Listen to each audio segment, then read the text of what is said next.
మహతి టీవీలో మీ వ్యాపార ప్రకటనల కోసం కింది నెంబర్‌కి సంప్రదించండి. అందరికీ నమస్కారం. నేను మీ శివాని. ఈరోజు మనతో పాటు వంజ రామశెట్టి గారు ఉన్నారు. మరి ఈ అక్టోబర్ మాసంలో ద్వాదశ రాశుల వారికి ఏ రకంగా ఉండబోతుంది? అక్టోబర్ మాసం అంతా కూడా మనకి ఏ రకంగా జరగబోతుంది? ఇవన్నీ కూడా చెప్పడానికి అయితే ఉన్నారు. మరి అడిగి తెలుసుకుందాం. నమస్తే మ్యామ్. నమస్తే మా శివాని. ఎలా ఉన్నారు? బాగున్నాను. Thank you ma'am. మరి ఈ అక్టోబర్ మాసంలో ఈ Hmm. టారో రేటింగ్ ద్వారా అక్టోబర్ మాసం అంతా ఎలా ఉండబోతుంది? అండ్ ఈ పర్టికులర్ మంత్ లో ఎటువంటి చేంజెస్ మనం చూడొచ్చు? తప్పకుండా. సో అక్టోబర్ 2025 మనందరికీ ఎలా ఉండబోతుంది, ఫస్ట్ ఓవరాల్ ఎనర్జీస్ ఎట్లా ఉన్నాయో చూద్దాం. దాని తర్వాత ద్వాదశ రాశుల వారికి ఎట్లా ఉంటుంది అన్నది మనం ఒక్కసారి తెలుసుకోవాలి. ఓకేనా? సో ఫస్ట్ మనం ఒక కపుల్ ఆఫ్ కార్డ్స్ తీద్దాము. తీసి ఓవరాల్ ఎనర్జీ ఎట్లా ఉంది అన్నది చూద్దాం.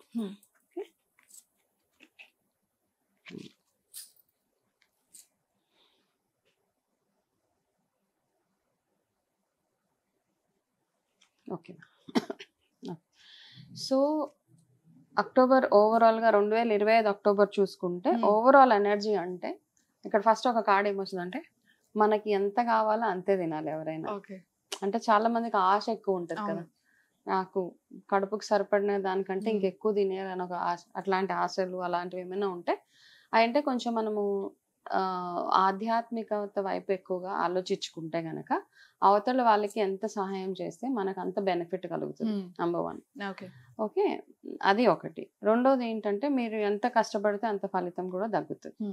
ఈ రెండు ఫస్ట్ గైడెన్సెస్. వెదర్ పరంగా, వాతావరణం పరంగా అట్లా చూసుకుంటే గనక మెల్లిగా అన్ని సెటిల్ అవుతూ ఉంటాయి. ఇప్పుడు వరకు మనం కొంచెం చాలా ఎక్కువ వర్షాలు ఇవి అవి చూసాం కదా. సో అక్టోబర్ కొంచెం సెటిల్డ్ గానే ఉంటది, కొంచెం టెన్షన్ ఏమీ లేదు. మెల్లిమెల్లిగా అన్ని ఏవేవైతే ఈ మధ్య మనం చాలా లాసెస్ అవి చూసాం అందరికి కదా, పంటల పరంగా కావచ్చు, ఈ ఇళ్లలోకి వాటర్ వచ్చేసి అవన్నీ మెల్లిమెల్లిగా తగ్గుముఖం పడతాయి. థింగ్స్ కొంచెం బెటర్ అవుతూ ఉంటాయి అన్నమాట. మామూలుగా స్టాక్ మార్కెట్ అట్లా అవన్నీ చూసుకుంటే కొంచెం ఫ్లక్చుయేషన్ కూడా ఉంటుంది. స్టాక్ మార్కెట్లో చూసుకుంటే కొంచెం ఫ్లక్చుయేషన్ ఉంటుంది. చిన్న చిన్న ఆరోగ్య సమస్యలు ఎక్కువగా, అంటే కామన్గా వచ్చే ఆరోగ్య సమస్యలు ఎక్కువైతే ఏంటంటే అవి ఎక్కువగా ఉంటాయి అన్నమాట. అయితే పర్టికులర్గా ఒక సెట్ ఆఫ్ పీపుల్కి, అంటే ఒక లైక్ బిట్వీన్ టీన్స్ అట్లా ఉంటారు కదా, వాళ్ళల్లో మనం ఎక్కువగా హెల్త్ ఇష్యూస్ చూస్తాము for the month of October అనమాట. సో అవన్నీ రాకుండా ఏంటంటే ముందే మనం కొంచెం జాగ్రత్త పడి ఆరోగ్యంగా తింటూ మన ప్లానింగ్స్ ఏవైతే ఉంటాయి, ఫైనాన్షియల్ ప్లానింగ్స్ ఏవైతే ఉంటాయో అవన్నీ చేస్తూ ఆధ్యాత్మికంగా ఎంతగా మనము అవతల వాళ్ళకి ఎంత సహాయం చేయగలిగితే అవన్నీ చేస్తూ, అది కాకుండా మన మన మన సాంప్రదాయంలో ఎన్నో ఎన్నో రిచువల్స్ అవన్నీ ఉంటాయి కదా, పూజలు అవన్నీ ఎలా చేసుకోగలుగుతారో అవన్నీ చేసుకోండి. అక్టోబర్లో ఇప్పుడు మనకి ఎలాగో దసరా వస్తుంది, దాని తర్వాత ఆడవాళ్ళందరికీ ఇష్టమైన అట్ల తద్ది కూడా వస్తుంది. సో మీరందరూ చక్కగా ఆడవాళ్ళందరూ ఎనర్జీ చాలా చాలా బ్యూటిఫుల్ గా ఉంటాయి. అండ్ ఇమీడియట్ గా దీపావళి కూడా ఇదే నెలలో, అన్ని అక్టోబర్ లో అన్ని చాలా చాలా పండుగలు ఉన్నాయి. దాని తర్వాత కార్తీక మాసం చాలా పవిత్రమైన, అంటే ఇప్పుడు దసరా నవరాత్రులు మొదలుకొని కంటిన్యూస్ గా ఏదో ఒకటి మనకి పండుగలు అవి ఉంటూనే ఉంటాయి. సో అవన్నిటికీ ఏంటంటే ఈ కొన్ని కొన్ని రోజుల్లో, అంటే ఈ పవిత్రమైన రోజుల్లో మనం చేసే పూజలు కానీ, దానాలు కానీ, హోమాలు, నదీ స్నానాలు, ఇవన్నిటి చాలా ప్రత్యేకత ఉంది. సో మీరు ఇప్పుడు ఏమైనా ఇలాంటివన్నీ పుణ్యక్షేత్రాలకు వెళ్ళడం అట్లాంటివి ఏమైనా చేయాలనుకుంటే చక్కగా చేసుకోండి. ఆడవాళ్ళు ఎస్పెషల్లీ ఈ పండగలు ఏవైతే వస్తున్నాయో, ఎస్పెషల్లీ అట్ల తద్ది అవన్నీ వచ్చినప్పుడు ఆ రోజు ఏం చేస్తారంటే, అట్ల తద్ది రోజు ఎవరికైనా సమస్యలు ఉంటాయి, అంటే మామూలుగా ఎందుకు చేస్తాం, పెళ్లి కాని అమ్మాయిలు అయితే మంచి భర్త రావాలి, పెళ్ళైన వాళ్ళైతే వాళ్ళ భర్త ఆరోగ్యంగా ఉండాలి, వాళ్ళు అన్యోన్యంగా ఉండాలని చేస్తూ ఉంటారు. చాలా మంది ఏంటంటే ఒక 5 సంవత్సరాలు 10 సంవత్సరాలు వాళ్ళకి ఒక ఆనవ ఉంటుంది అనమాట. ఇన్ని తద్దులు తీర్చుకోవడం ఒకటి ఉంటుంది. అట్ల తద్దికి నార్మల్గా ఉపవాసం ఉండి, రోజంతా ఉపవాసం ఉండి, సాయంత్రం గౌరీ పూజ చేసుకొని దాని తర్వాత ఉపవాసం ఫాస్టింగ్ వదిలేసి అట్లా అది కూడా మామూలుగా చేసుకోవచ్చు. మనకు ఆనవ ఉంది లేదు అట్లా ఏమీ లేదు. కాబట్టి అట్ల తద్ది ఏ రోజు ఉందో చూసుకొని ఆ రోజు పౌర్ణమి తర్వాత 3వ రోజు అట్లా వస్తుంది. ఆ రోజు చక్కగా ఆడవాళ్ళందరూ అట్ల తద్ది పూజ చేసుకోండి, గౌరీ పూజ చేసుకోండి. మీకు వీలైనంత పసుపు కుంకాలు అందరికీ పంచండి, ముత్తైదులందరికీ పంచి మీ భర్త ఆరోగ్యం మీరెంతో అన్యోన్యంగా ఉండాలని అమ్మవారిని మనస్ఫూర్తిగా కోరుకుంటే సరిపోతుంది. మ్యామ్, మరి ఈ అక్టోబర్ మాసంలో కన్యా రాశి వారికి ఏ రకంగా ఉండబోతుంది? ఓకే, అక్టోబర్ 2025 కన్యా రాశి వాళ్ళకి టారో ప్రెడిక్షన్స్ ఎట్లా ఉన్నాయి ఒకసారి చూసి తెలుసుకుందాం.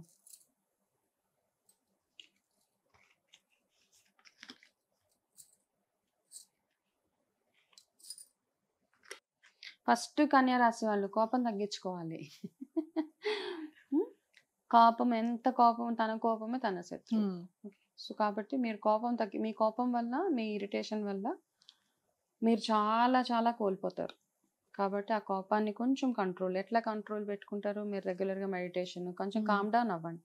ఏదైనా మీకు ఒక ఇష్టం లేని పరిస్థితులు ఎదురైనా కానీ, ఇష్టం లేని మనుషులు మీ దగ్గరికి వచ్చినా కానీ, అంటే వీళ్ళు ఎట్లా ఉంటారంటే ముందే మైండ్లో ఫిక్స్ అయిపోతారనమాట. ఇట్లా ఉంటుంది. ఇప్పుడు రేపొద్దున నేను ఒక హాలిడేకి వెళ్ళాలి, ఒక ప్లేస్కి వెళ్ళాలి, కాశ్మీర్ వెళ్ళాలి. వీళ్ళు ఎట్లా అంటే వీళ్ళ మైండ్ ఎట్లా ఉంటుందంటే కాశ్మీర్ గురించి అక్కడ ముందే అన్ని ఊహించేసుకుంటారనమాట. నేను ఆ ప్లేస్కి వెళ్తాను, విజువలైజేషన్ అంటాం కదా, అట్లా విజువలైజ్ చేసేసుకుంటారు. అక్కడికి వెళ్ళిన తర్వాత వాళ్ళు ఏదైతే ఊహించుకున్నారో అది అక్కడ లేకపోతే వాళ్ళు చాలా అప్సెట్ అయిపోతారు. సో ఇక్కడ ఉన్న ప్రాబ్లం కన్యా రాశి వాళ్ళ దగ్గర అదే ప్రాబ్లం. కాబట్టి అట్లాంటిది లేకుండా రియాలిటీలో బ్రతకడానికి ట్రై చేయండి. ఓకే, అది మీకు ఫస్ట్ గైడెన్స్. సెకండ్ది ఏంటంటే మీరు ఇప్పటిదాకా ఏదైతే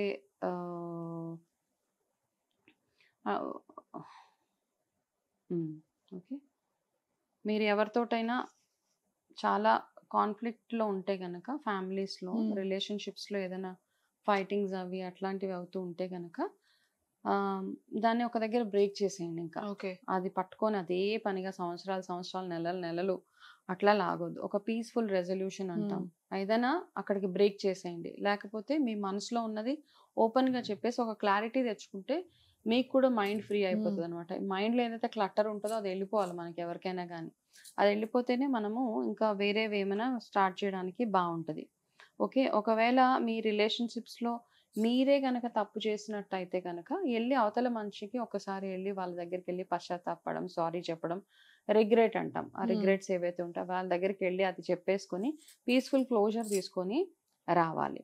ఓకే, అయితే ఇక్కడ మీకు ఇంకొకటి ఏంటంటే మీకు చాలా పవర్ ఉంది, చాలా సత్తా ఉంది, ఏదైనా అచీవ్ చేసే అంత సత్తా ఎక్కువగా ఉంది. కానీ మీ బద్ధకం ఏదైతే ఉందో, లేజినెస్ ఏదైతే ఉంటుందో దానివల్ల మీరు చాలా కోల్పోతారనమాట లైఫ్లో. కాబట్టి ఆ బద్ధకాన్ని వదలడానికి మీరు ఏవేవైతే ప్రాక్టీస్ చేయాలో, yoga, exercise, gym, what ever it is, ఒక డిసిప్లిన్, టైం అలారం పెట్టుకుంటారా, టైమర్స్ పెట్టుకుంటారా, అవన్నీ పెట్టుకొని మీ బద్ధకం మీద మీరు వర్క్ చేస్తే కనుక డెఫినెట్గా అక్టోబర్ మంత్ చాలా బాగుంటుంది.